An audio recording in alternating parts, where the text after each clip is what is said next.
Thank you Gonna for... build a wall. It's gonna be the best wall you've ever seen. Oh, man. We couldn't talk about walls without doing it. I'm sorry. We couldn't. I'm surprised never we made crossed it my this mind. far. Never crossed my mind. I was thinking it.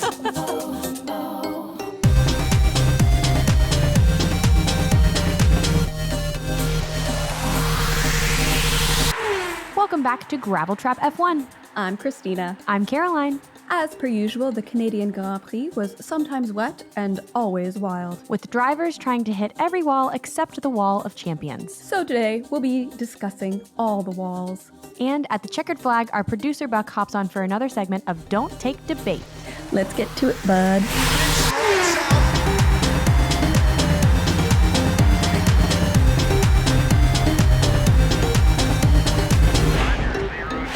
Cristina, hit us with the formation lap. What are we talking about today, post-Canada Grand Prix?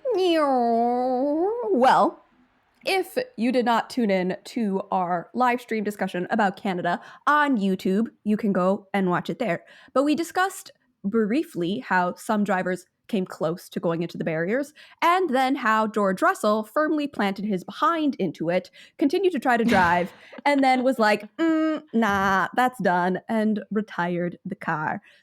But drove well in the time that he was driving. I feel like it deserves to be said. He did drag that sad, bumped up little car as far as he possibly could. But she was done because she did go into a barrier. So I thought we would take a couple of minutes to go through the different kinds of barriers that we encounter on track. Yeah, let's do it. Yeah. So there are 4 of them. And I'm going to put you on the spot, Caroline. Oh, no. I'm dead. Just toss out the ones that you know of. I know about tire barriers. Yeah. The classics. I know about the ones that they use in Miami, which are not tire barriers. They have like something, like it's a different kind of padding. It's not a tire. It looks like Lincoln Logs. Oh, yes. That is Tech Pro. Tech Pro. Yes. Then there's the regular, I don't know, does the wall count as a barrier like on street tracks? So it's technically not just the wall. They technically do put a barrier in front of that other wall. Okay. So it's not just a wall. They've done special things to it. But yes, looks like a wall, but is actually a specific type of barrier. I think most of the time... It's a wall in disguise. I think most of the time that's the safer Gotcha. barriers. Yeah. That's what it's called? Safer barrier? Safer, yes. And it stands for a thing. Oh. We'll go into that when we get into it. But I love that it's safer. Right? It's a so cute clever name. There was actually an old type of barrier that they used to use that was called PEDS, like PEDS, which I thought was so cute. It's like, wow, you named this after children. Okay. That seems... Children's medical health care. I feel like I'd feel so weird talking about like, oh yeah, they ran right into the PEDS. And you're like, right into the PEDS. Please do not drive there.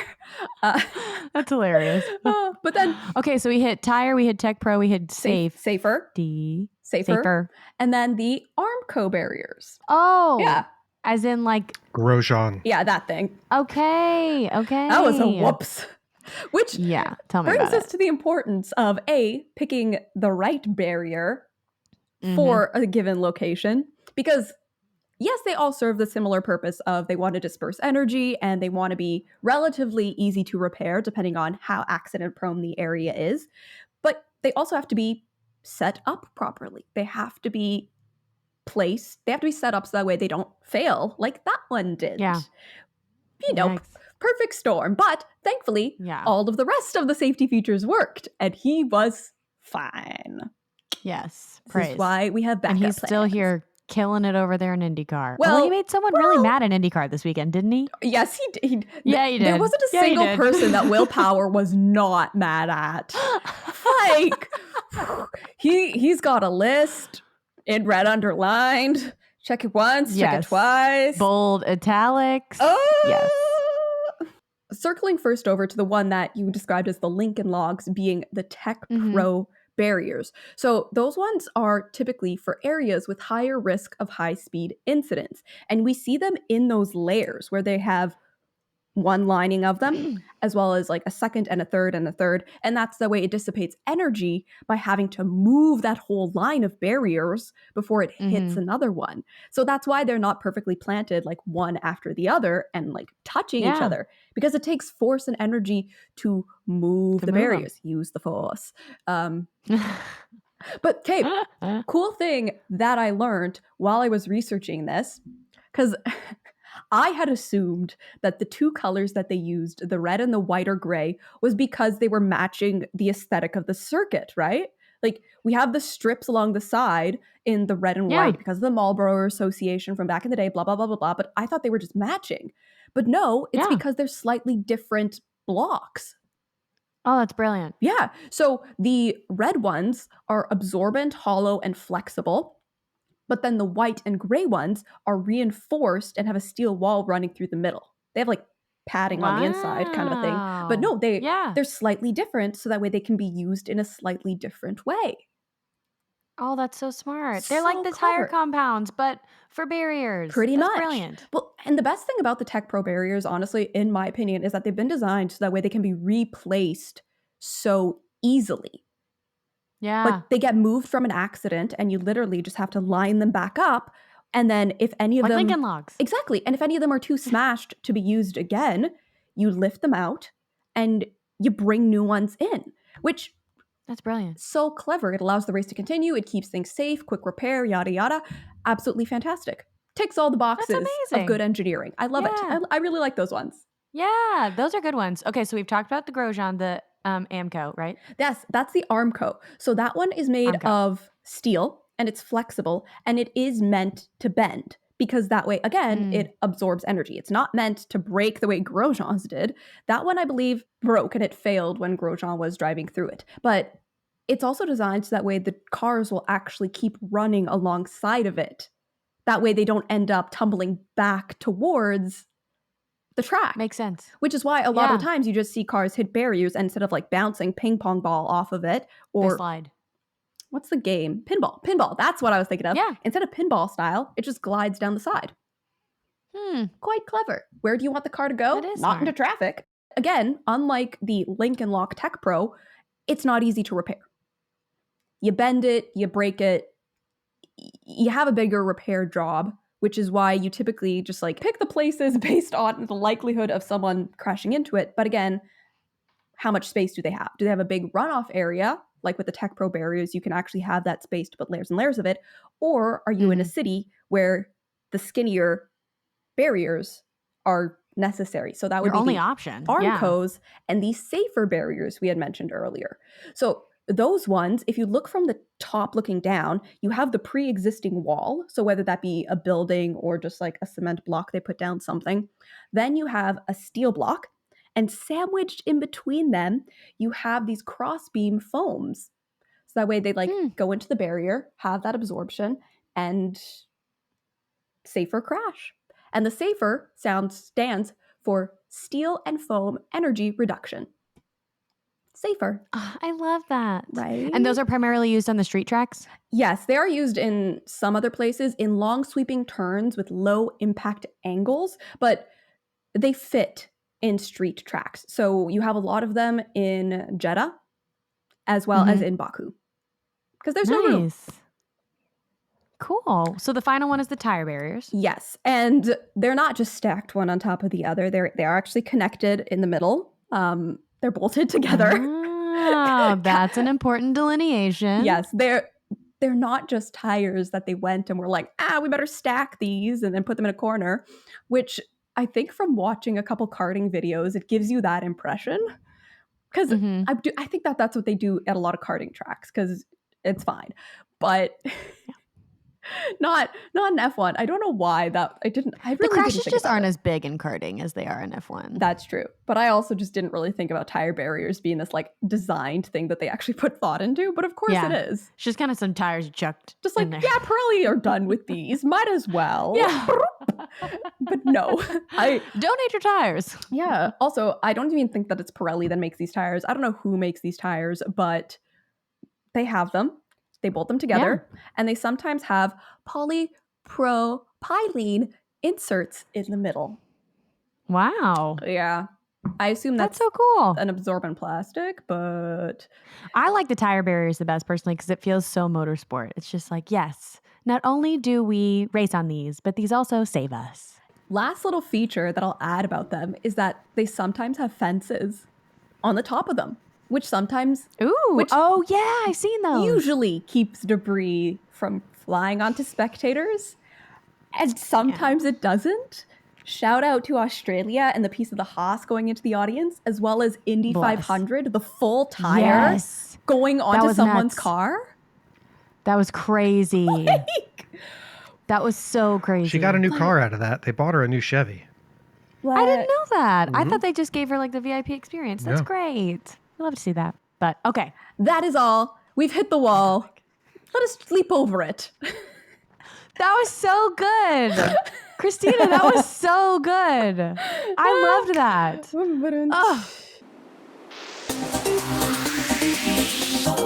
Oh. Speaking of hitting walls, let's talk about the Wall of Champions in today's Grand Prix segment. The Canadian Grand Prix is riddled with history. Robert Kubica's only race win in Formula One was in Canada. Lewis Hamilton's first ever race win was in Canada. He is actually often called the Master of Montreal. I did not know this before doing some of this research. He is called the Master of Montreal, like Senna is remembered as the Master of Monaco because he's won it like 6+ times. And Jenson Button, when I think of Canada and the Canadian Grand Prix, I think of Jenson Button because he had his historic, 2011 race win. The safety car was deployed 5 times in that race. So if we thought it was crazy in Australia, like that race was just so crazy. We've gone back and watched that race over again. And I was like, if anything should have solidified Jenson Button as one of the greats, all you have to do is watch that race to know that Jenson Button was one of the greats. So there is a rich history at the Canadian Grand Prix. The circuit is named after, help me out, Cristina. Gilles Villeneuve. Gilles Villeneuve, father of Jacques Villeneuve, who's the only Canadian driver to ever win an F1 championship, for those who might not know. And Gilles had a famous run in his time in F1 with Ferrari, which brings us to some of the drama from the weekend that they said was kind of a non-issue. But I was like, I felt like it was made into an issue to then be made into a non-issue around Charles Leclerc's helmet. Mm-hmm.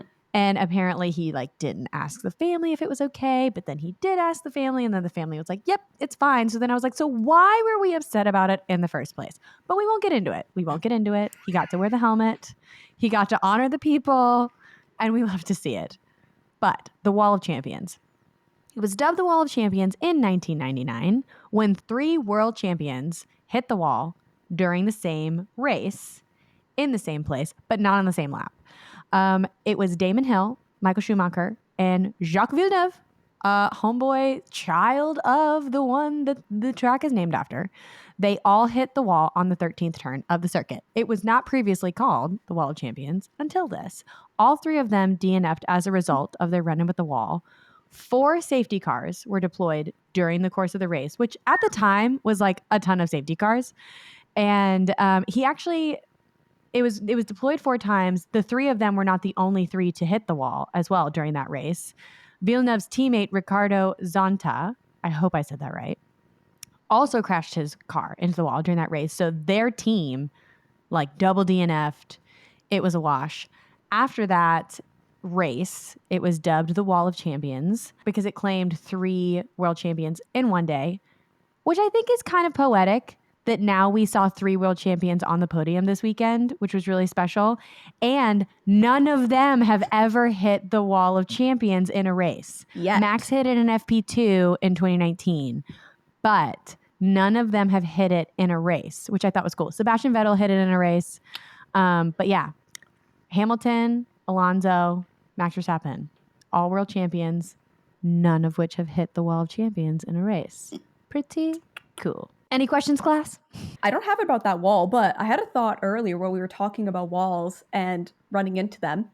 Do you think that certain sponsors would pay more to be on a wall that was potentially going to get crashed into because you'd get more zoom ins? Absolutely. I bet you they do it. I bet you they already do it, but yeah, you just don't advertise it. You'd call it high visibility. I bet you it's probably a big jockey to see Yeah. whose ad is going to be on the Wall of Champions. I don't know though. Did we see anybody hit the Wall of Champions this weekend? I don't No. think we did. No, they had some kind of camera or sensor because they kept calling out how close people were getting to it. Yes. So they have some way of knowing. I don't know if it's a camera mounted like right alongside it or some kind of like radar sensor, but they said that I want to say Leclerc was 10 centimeters was the closest anyone got. I know Max got close. And I don't know what that means. So Christina, could you tell me what 10 centimeters is? Oh my gosh. That's so American of you.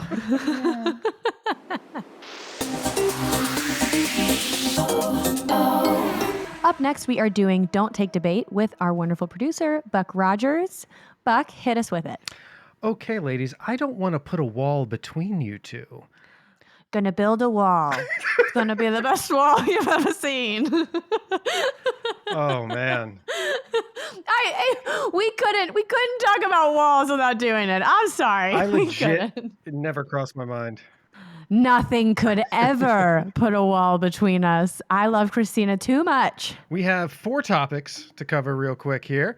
The purpose behind this idea is, and some of these things I want you guys to talk about are about cost reduction. Everything they're doing in F1 right now is about reducing carbon footprint, reducing cost, trying to make it more eco-friendly, and you know that will trickle down eventually to the fans who complain about the cost of going to these races. Maybe we can reduce all these costs and make the whole sport a little bit more affordable. First one being, what if each year the winning team gets either no wind tunnel time for the following year, or they have to use the same car? They don't get to build a new car. It's like if you win with the RB19 this year, you have to race with the RB19 next year. Okay, here's my question. I'm going to start with a question. Yeah. To your question.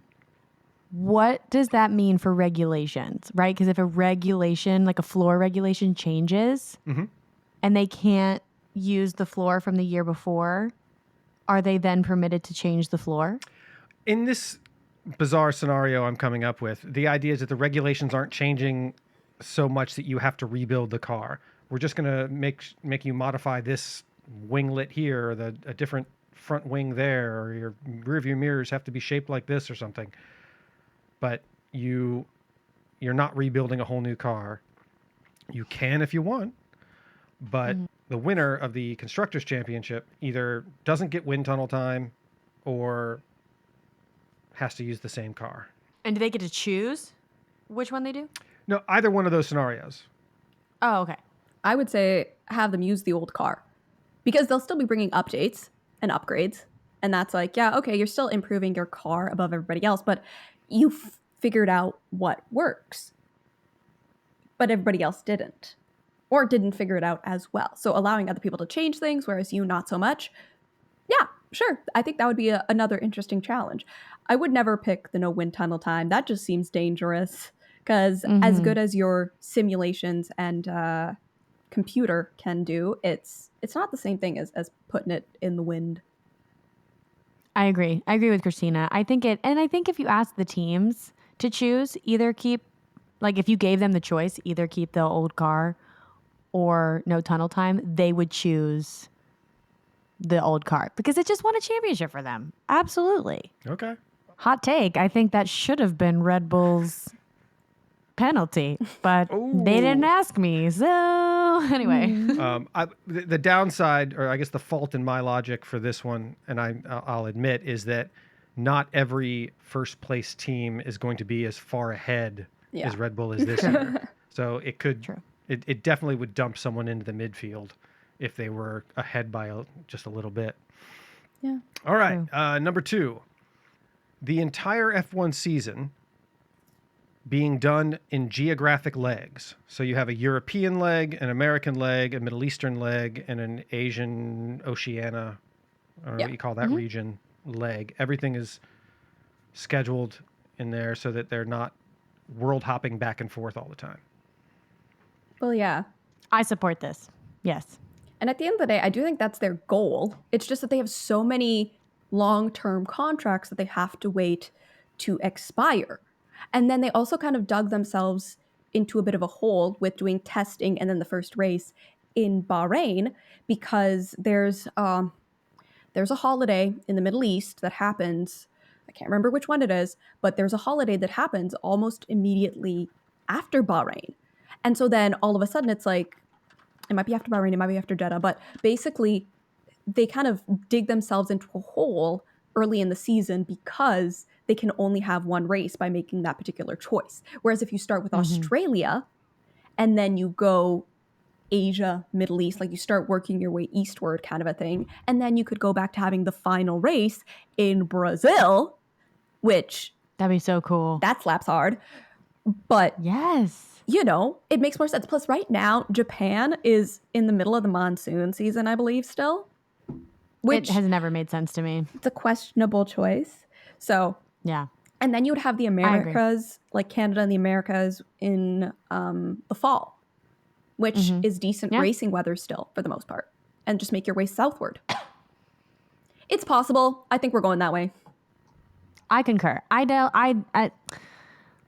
It's not a hot button, but it's definitely a strong opinion that I have about Formula One. It's that you definitely could make the schedule make more sense. Yeah. And that's all I'll say on that. Okay. All right. Number 3. With one of the main focuses being automotive innovation, what if each team on the grid had to be partnered with an automotive manufacturer? No more independent teams. If you're going to be an F1, you have to be, at the very least, partnered and sponsored by a automotive manufacturer. So you could be Williams, but you'd have to be, you know, Peugeot Williams. Or, you know, for instance, Andretti is coming in with Cadillac. Like, you have to have an automotive or automotive manufacturer as part of your team so that the innovations and so forth are related to the common car on the road. I like it. I like that idea. And then you also have, well, for example, you have WEC, which we just had Le Mans, and they have a separate category for if you're a privateer because they recognize that it is a separate challenge. It is something different. You don't have the same resources. You're not competitive in the same way because like Williams made mistakes. And a huge part of what enabled that is that, yes, they are a private team. They aren't being backed by a company. You know, Ferrari, Mercedes, they're never going to run out of money. Someone like Red Bull were partnered with Honda, both of which have deep pockets. But at the end of the day, I do think that for the quality of the sport and also for the just overall, not aesthetics, but it makes sense to me to have it be, it's a constructor's challenge. It's about making cars, have it be car manufacturers that are participating. Yeah, I don't have an issue with it. I think that it makes a lot of sense in the current era that we're in Formula One because there's so much interest in it. And I think as fans come into it, they like seeing those names that are familiar to them. I think it would be cool to see Porsche in Formula One. I think it'd be cool to see Audi in Formula One. I think it'd be cool to see Cadillac in Formula One because we recognize those. And I'm not speaking for all of America when I say this, but most Americans don't know that Alpine makes cars. You know what I mean? And so I think it would be cool. I think it'd be cool. I don't have anything against it. Okay. Alpine is a car, though, right? It's made by Renault, yeah. But they're also... It's not a brand. It's a car. Isn't the Alpine, like... I thought that was the whole... I've seen this was their like sports online car. that like you can buy an Alpine sports car. I think it's a part of the rebranding thing. I think it used to be an Alpine car by Renault, but that now the whole brand is being relabeled as Alpine. Okay. Last one, and this is just circling back to something you brought up earlier, so I threw it in. Bridgestone putting in a bid to be the sole tire supplier. I don't know what goes into being a tire supplier, but I imagine Pirelli has a lot of manufacturing set up to create this many tires a year. And for them to stop doing that, I imagine they'd have to lay people off. I don't know what goes into it. It just seems like a huge operation to stop making tires. So both scenarios, or whichever you guys think is best, I guess, three scenarios. Bridgestone doesn't get the bid. Bridgestone gets the bid and is the sole provider, or Bridgestone joins and now we have we go back to two tire The providers. Tire Wars. Yeah. Reimagined. Like the Force reawakens, the Tire Wars reawaken.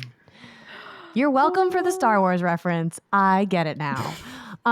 So here's the thing. I kind of agree with what Cristina said earlier about them putting so much research and so much information into getting a better carbon footprint and having and kind of mastering the Formula One tire. It feels a little retrogressive to then be like, guess what? You're not doing it anymore. Now we're bringing in these new people. Like, do you expect them to share notes? Do you expect them to give over the research to Bridgestone? And I think that Bridgestone's capable. I don't think Bridgestone is incapable of handling it. They create and provide tires for other series. So they have the infrastructure for it. I would rather see the reemergence of the Tire Wars than cutting out Pirelli altogether, but my personal opinion might be playing into that because the Pirelli reps were so nice when I met them. So I just love Pirelli. I would say stick to Pirelli as well because we just saw a switch happen in Formula E, actually. This is a new tire brand this year. They switched from Michelin to Hankook. And there are wrinkles. There are things about this tire that drivers just do not like. And it's a new provider. They're starting from a kind of square one. So do you want to undo all of the progress and all of the work that Pirelli's been doing over these years, especially around this time where, again, yes, you are trying to redesign your tires in a major way to not need those heating blankets. But overall, I don't think that they're going to be able to do that. I don't think they're going to be able to get rid of the blankets anyway, so that might just be a moot point. But either way, I don't like tire wars. I think that that's just one too many elements. There's already so much going on. Just leave the tires as one manufacturer and leave it with Pirelli at this point in time. Revisit it later, but it's too delicate of a moment right now, I think, to switch. Agreed. Focus more on bringing in some like good teams like Andretti and stuff as opposed to new tires. That's how I feel. One thing, Cristina, I believe they're not called wrinkles; they're called tire treads. It's the terminology thing. Here's my obligatory dad joke of the day. All right, Spotify listeners, you know what I think. You know what Caroline thinks. But now we want to know what you think. Scroll down to find the poll where you can share your opinion on whether or not we should have Pirelli, Bridgestone, or an all-out war. Well, ladies, that is all I have for you today. I'm glad I was able to successfully drive one wedge between you, and that was the subject of tires. You disagreed on that? Am I? Oh, yeah. I mean, it was very soft Kind of. disagreement, but okay. Caroline won the tire wars. Christina didn't. I win. So, not that it was a competition. Yeah, I just said I would rather see the tire wars than them get rid of Pirelli altogether. Yeah. But I want to keep Pirelli. Yeah. So. That just baffles me. I can't imagine what it would take for a company like Pirelli to just Scale stop. back. Yeah. That'd be shocking. Thank you so much for listening to this week's episode of the Gravel Trap F1 podcast. It was a delight to have you here with us to talk about Canada, walls, and all the different barriers. If you want to hear all of our thoughts on the Canadian Grand Prix, head over to our YouTube channel where we did a live stream and gave you our immediate reactions of the Canadian Grand Prix. Until next time, thanks. Meow. Meow.